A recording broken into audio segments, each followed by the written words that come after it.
హైదరాబాద్లో మత్తు దందా కొత్త దారుల్లో రంకెలేస్తోంది. డ్రగ్స్ దందా మరోసారి బయటపడటం నగరంలో కలకలం రేపుతోంది.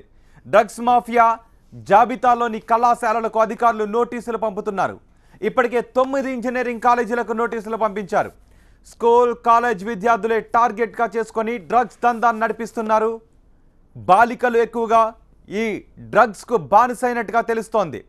ఎన్ఫోర్స్మెంట్ డైరెక్టర్ అకున్ సబర్వాల్ ఆధ్వర్యంలో 20 రోజులుగా పనిచేస్తున్న బృందం చివరకు ముగ్గురిని పట్టుకోగలిగింది.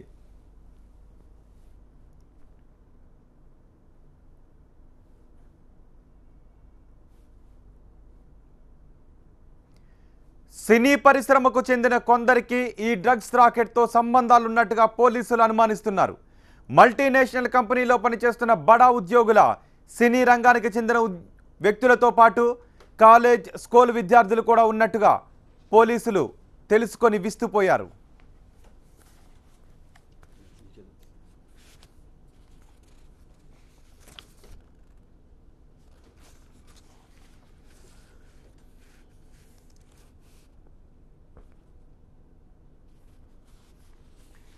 LSD MDMA డ్రగ్ను షికాగో నుంచి హైదరాబాద్కు కొరియర్ల ద్వారా సరఫరా చేస్తున్నట్టు ఎన్ఫోర్స్మెంట్ డైరెక్టర్ అకున్ సబర్వాల్ తెలిపారు.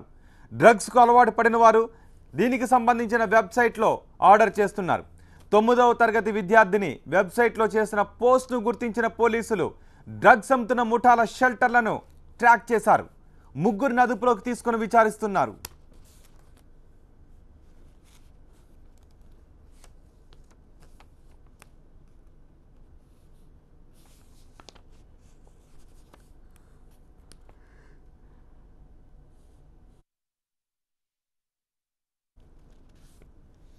హైదరాబాద్లో డ్రగ్ మాఫియా డొంక కదులుతోంది. డ్రగ్ మాఫియా జాబితాలోని కాలేజీలకు ఎక్సైజ్ ఎన్ఫోర్స్మెంట్ నోటీసులు జారీ చేసింది. కళాశాలలో డ్రగ్ వినియోగదారులు పెరుగుతున్నారని పేర్కొంటున్నారు పోలీసులు. సరఫరాదారుల వివరాలు కోరిన ఎన్ఫోర్స్మెంట్ డైరెక్టర్ అకున్ సబర్వాల్ ఇప్పటికే 9 ఇంజనీరింగ్ కళాశాలలకు నోటీసులు కూడా జారీ చేశారు. 4 ఇంటర్నేషనల్ స్కూళ్లకు కూడా నోటీసులు పంపించారు అకున్ సబర్వాల్. డ్రగ్ రాకెట్లో పట్టుబడ్డ కెల్విన్ కూడా డ్రగ్ బాధితుడే అని కెల్విన్ తండ్రి బెర్నాడ్ అంటున్నాడు. బెంగళూరులో బిజినెస్ మేనేజ్మెంట్ చదువుతున్న కెల్విన్ డ్రగ్ బానిసగా మారినట్టు తండ్రి బెర్నాడ్ అనుమానం వ్యక్తం చేశాడు. కెల్విన్ కూడా బాధితుడిగానే చూడాలని బెర్నాడ్ అంటున్నాడు.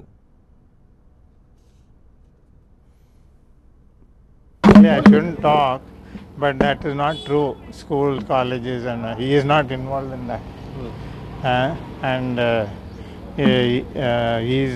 The only thing is he's by himself. He only has a drink and all that. All that is not true. That's all I can say. He's actually a victim also. He himself. He's an easygoing fellow boy. That's all. No, not addicted actually, not fully addicted. The only thing is we want him to take up a good vocation in life, a good profession. He's still completing his course.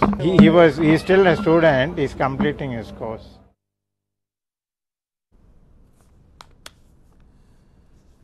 Nampally excise కార్యాలయం దగ్గర నుంచి మరింత సమాచారం మా ప్రతినిధి విజయ్ అందిస్తారు. Vijay,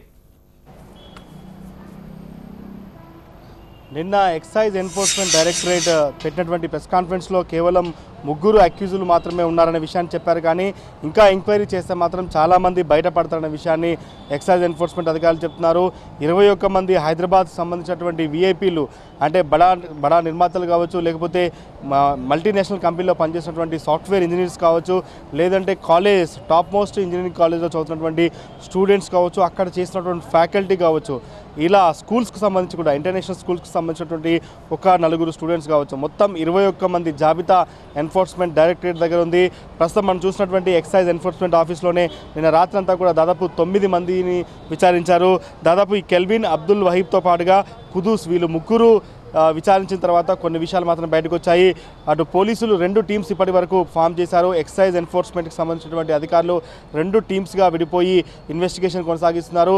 Telugu cinema ఇండస్ట్రీకి సంబంధించినటువంటి ఒక బడా నిర్మాత ఈ కెల్విన్కి మెసేజ్ చేశాడు. తనకు ఎల్ఎస్డి స్ట్రిప్ కావాలంటూ ఆయన మెసేజ్ చేశాడు. ఆ ఎల్ఎస్డి స్ట్రిప్లో ఏముంది అంటే ఆ ఎల్ఎస్డి స్ట్రిప్ కావాలంటూ చేసినటువంటి నిర్మాత ఇప్పటికే మేము ఐడెంటిఫై చేశాం. గతంలో అతనికి డ్రగ్స్ తీసుకున్నటువంటి చరిత్ర ఉంది.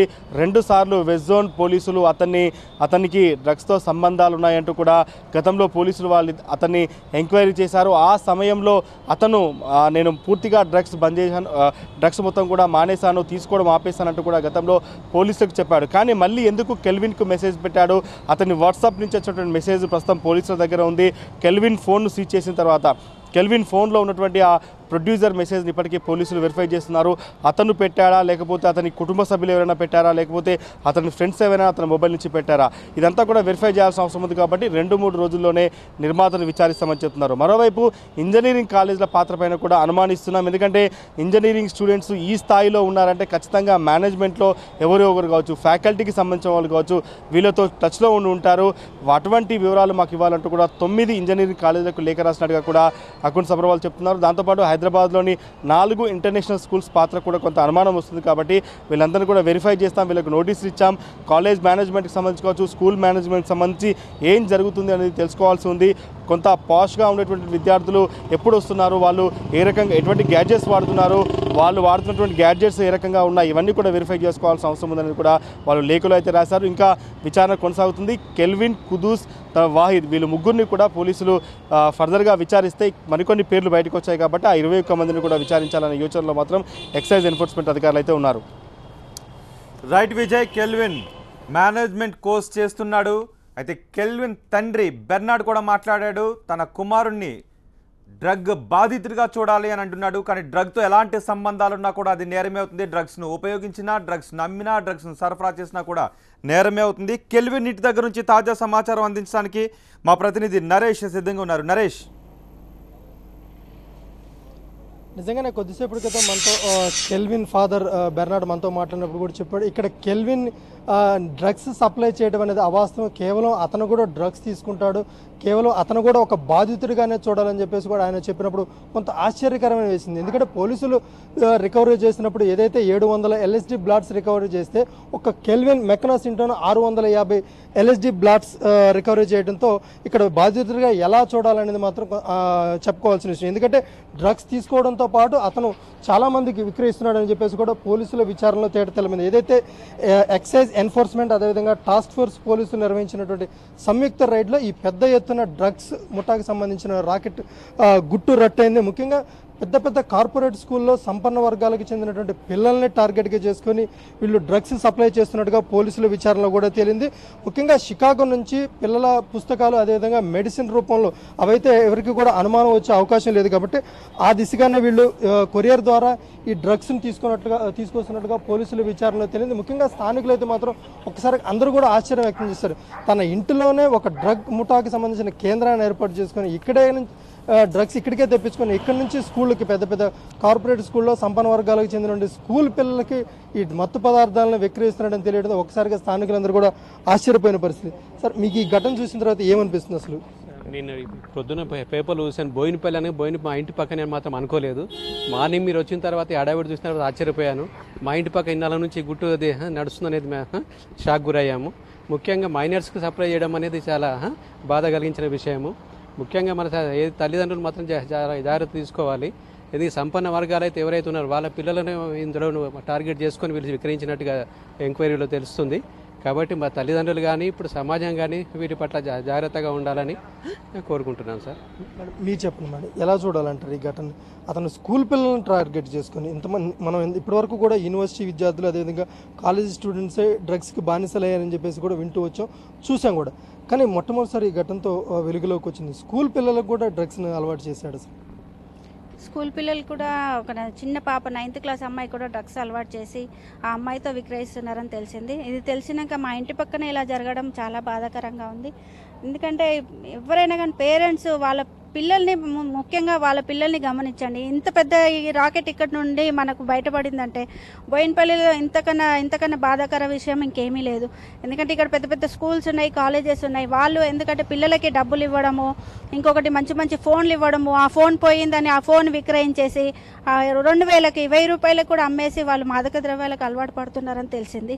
కానీ ఇలాంటి వాటికి కొంచెం అరికట్టాలని ఏ వ్యవస్థ అయినా కానీ ప్రతి ఒక్కరూ చేతుగా అందరు నిలిచి చేస్తేనే అవుతుంది. పిల్లల్ని టార్గెట్ చేసుకోవడం అనేది చాలా బాధాకరంగా ఉంది. 9th క్లాస్ మరీ చిన్న పిల్లను, మైనర్ అమ్మాయిని అలా చేసుకోవడం చాలా బాధాకరంగా ఉంది. ఇంకొకటి వచ్చేసి స్టూడెంట్స్ దీనికి అనుగుణంగా వాళ్ళకి సహకరించడం జరుగుతుంది. ఏ పేరెంట్స్ అయినా కానీ వాళ్ళ పిల్లల్ని జాగ్రత్తగా చూసుకోవాలా, వాళ్ళకి డబ్బులు ఇవ్వడం ఇలాంటివి ఏవి చేయకూడదని కోరుకుంటున్నాను. అంటే ఇంత చిన్న పిల్లలకి డ్రగ్స్ విక్రయించడం ద్వారా రేపు వాళ్ళ మానసిక పరిస్థితి ఎలా ఉంటుంది అంటారు? స్కూల్ స్థాయిలోనే వీళ్ళు డ్రగ్స్కి బానిసలు అయితే అసలు ఇలా డ్రగ్స్ అలవాటు పడ్డ వాళ్ళు చిన్న చిన్న దొంగతనాలు ఏది దొరికినా అది అమ్మేసుకుంటున్నారని తెలిసింది. ఏది ఇంట్లో ఏ వస్తువు దొరికినా కానీ మామూలుగా ప్యాంట్లు షర్ట్లు కూడా అమ్ముకొని ఇలా మాదక ద్రవ్యాలు, ఎందుకంటే 100 రూపాయలు వచ్చినా చాలు, 200 వచ్చినా చాలు అని అమ్ముకొని వాళ్ళు మాదక ద్రవ్యాలకు అలవాటు పడుతున్నారు. ఇంకొకటి అసలు ఇంట్లో కూడా గోల్డ్ ఆర్నమెంట్స్ అయినా కానీ ఇవన్నీ దొంగతనం. వాళ్ళు మా ఇంట్లో పిల్లలు తీశారు, డబ్బులు తీశారు అని చెప్పుకోలేని బాధాకర విషయం అది. ఎవరికి చెప్పుకున్నా కానీ మా ఇంట్లో సిగ్గుపోతుందని వాళ్ళు చాలా బాధపడుతున్నారు. ఎందుకంటే ఇవన్నీ కూడా కొంచెం మన పిల్లల్ని చాలా జాగ్రత్తగా చూసుకోవాలి. వాళ్ళకి డబ్బులు ఇవ్వకూడదు. మెయిన్ వాళ్ళ ఫోన్లో ఎవరితో మాట్లాడుతున్నారు, ఎక్కడ తిరుగుతున్నారు, ఎక్కడ ఏం చేస్తున్నారు అనేది కూడా గమనించుకుంటూ ఉండాలి. ముఖ్యంగా కాలనీలో ఇళ్ల మధ్యలో ఇంట్లోనే ఏకంగా ఒక డ్రగ్ రాకెట్ నిర్వహిస్తున్నాడు. ఇంట్లోనే ఈ ఇంట్లోనే పోలీసులు కూడా పట్టుకోవడం జరిగింది. దాదాపు 650 LSD బ్లాట్స్ పట్టుకున్నారు. ఎలా అనిపిస్తుంది మేడం ఇంత పెద్ద రాకెట్ ఇక్కడ నడుస్తుందంటే? అసలు ఇంత పెద్ద రాకెట్ ఇక్కడ ఉందని అసలు ఏదైనా చిన్న గొడవ ఆ అబ్బాయి అరిచేవాడు, కానీ అరుస్తూనే మామూలుగా ఇంట్లో గొడవ కదా అని మేము pట్టించుకోకుండా ఊరుకునే వాళ్ళము. కానీ పేరెంట్స్ మాత్రం వాళ్ళు కూడా బాధపడుతున్నారు. ఆ అబ్బాయి ఇలా ఎందుకు తయారయ్యాడా, ఎందుకంటే ఆ అబ్బాయి వ్యసనాల కోసం ఇలాంటి రాకెట్ చేపట్టుకున్నాడని తెలిసింది. కానీ ఎవరి వ్యసనాల కోసం ఎవరిని బాధితులు చేస్తున్నారు, ఎందుకంటే అందరు ఫ్యామిలీలో పిల్లల్ని కూడా పాడు చేస్తున్నాడని తెలిసింది. కెల్విన్ మెకనాస్ తల్లిదండ్రులకు కూడా ఈ విషయం తెలుసు, కూడా తను డ్రగ్స్ తీసుకుంటాడని చెప్పేసి తనకు తెలుసు అని చెప్పేసి కూడా తండ్రి కూడా చెప్పడం జరిగింది. అయితే డ్రగ్స్ ఎక్కడో కూడా విక్రయించలేదు, కేవలం డ్రగ్స్కి బానిస అయ్యాడు మాత్రం అని చెప్పేసి ఆయన చెప్పుకుంటూ వస్తున్నప్పుడు కూడా అప్పుడప్పుడు స్థానికులందరూ కూడా చూసేవాళ్ళట. తల్లిదండ్రుల మీద తను గొడవకు దిగేవాడు అని చెప్పేసి, డబ్బుల కోసం వేధించేవాడు అని చెప్పేసి కూడా స్థానికులు చూశారు. అంటే ఈ క్రమంలోనే తను షికాగో నుంచి కొరియర్ ద్వారా బుక్స్ రూపంలో, అదేవిధంగా మెడిసిన్ రూపంలో అయితే ఎలాంటి అనుమానం రాదు అని ఒక ఉద్దేశంతో అక్కడ నుంచి కొరియర్ ద్వారా ఈ డ్రగ్స్ని తీసుకొచ్చి ఇక్కడ ఒక ముఠాగా ఏర్పడి చంద్రాయణ గుట్టకి చెందినట్టు కుద్దూస్ అదేవిధంగా వాహిద్ వీరిద్దరితో కలిసి ఒక ముఠాగా ఏర్పడి స్కూల్ పిల్లలను టార్గెట్గా చేసుకుని, ఎందుకంటే కార్పొరేట్ స్కూల్లో సంపన్న వర్గాల పిల్లలు చదువుకుంటారు కాబట్టి వాళ్ళకి ఈ మత్తు పదార్థాలు అలవాటు చేయడం ద్వారా, అదేవిధంగా వాళ్ళ ద్వారానే విక్రయించే ఒక పెద్ద డ్రగ్స్ రాకెట్ను ఎన్ఫోర్స్మెంట్ అదేవిధంగా టాస్క్ ఫోర్స్ పోలీసులు సంయుక్తంగా నిర్వహించి ఈ డ్రగ్స్ రాకెట్ గుట్టు రట్టు చేశారని చెప్పుకోవాలి. ఇంకా వాళ్ళని విచారిస్తే కొన్ని నమ్మలేని నిజాలు కూడా వెలుగులోకి వచ్చే అవకాశం ఉంది. ఇప్పటికే కాలేజీలకి సంబంధించిన కొన్ని ఐడెంటిఫై చేయడం జరిగింది, వాటికి నోటీసులు ఇచ్చారు. అదేవిధంగా మరొక 4 కార్పొరేట్ ఇంటర్నేషనల్ స్కూల్ కూడా నోటీసులు ఇచ్చారు. అదేవిధంగా ఇంకా వేరే ఎవరైనా స్కూళ్ళల్లో కూడా పిల్లలకి వీరు డ్రగ్స్ సప్లై చేశారా అనే కోణంలో కూడా పోలీసులు ఆలోచిస్తున్నారు. ముఖ్యంగా ఈ LSD బ్లాట్స్ తీసుకోవడం వల్ల దాని పనితీరు దాదాపు 20 గంటల పాటు ఉంటుంది. అంటే ఎంతో ఉత్సాహంగా కనిపిస్తారు, పిల్లలు యాక్టివ్గా ఉన్నారని చెప్పేసి తల్లిదండ్రులు అనుకుంటారు. కానీ ఇది డ్రగ్స్ వల్ల వచ్చిన యాక్టివ్నెస్ అని ఎవరు కూడా గుర్తించే పరిస్థితి లేదు. కాబట్టి ఖచ్చితంగా తల్లిదండ్రులు కూడా చాలా జాగ్రత్తగా ఉండాల్సిన అవసరం ఉంది. ఈ ఘటనతో ఒకసారిగా పేరెంట్స్ కూడా ఉలిక్కుపాటుకు గురి చేసిన అవసరం, ఎందుకంటే స్కూల్ పిల్లలకు కూడా ఈ డ్రగ్స్ని సప్లై చేస్తున్నారు, వాళ్ళకి బానిసలను చేస్తున్నారంటే ఒకసారిగా తల్లిదండ్రులు అదేవిధంగా స్థానికులు కూడా కొంత ఆందోళన చెందుతున్న పరిస్థితి. ఏదైనప్పుడు కూడా కౌన్సిలింగ్ ఇస్తున్నప్పుడు కూడా చాలామందిలో మార్పు వస్తున్నప్పుడు కొంతమంది మాత్రం మాదక ద్రవ్యాలు తీసుకునే వాళ్ళు కౌన్సిలింగ్ తీసుకున్నప్పుడు కూడా వాళ్ళ తీరులో ఎలాంటి మార్పు రాకపోవడంతో పాటు గతంలో తాము ఈ డ్రగ్స్ తీసుకున్నారు కాబట్టి ఆ అలవాటు ఉంది కాబట్టి ఇవాళ వాళ్లే విక్రయదారులుగా మారుతున్న పరిస్థితి కనిపించింది. ఉదాహరణ ఈ కెల్విన్ మెకనాస్ గతంలో డ్రగ్స్కు బానిసై ఎక్కడి నుంచి తీసుకొచ్చున్నాడో ఇదే విధంగా కొనసాగిస్తూ ఇవాళ అదే డ్రగ్స్ని తను స్కూల్ పిల్లలకు కూడా అలవాటు చేయడం పట్ల మాత్రం స్థానికులు కొంత ఆందోళన అయితే వ్యక్తం చేస్తున్నారు.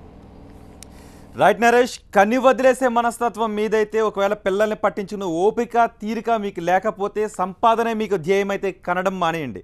ఒకసారి కొన్ని రోజుల క్రితం ఏపీ డీజీపీ తల్లిదండ్రుల పాత్ర గురించి పిల్లల పెంపకంపై ఎంత ఘాటు వ్యాఖ్యలు చేశారో ఒకసారి గుర్తు చేసుకోండి. దీన్ని దారుణం అనాలో, దరిద్రం అనాలో, దౌర్భాగ్యం అనాలో, కళాశాలల్లో డ్రగ్స్ దందాను ఏమనాలి?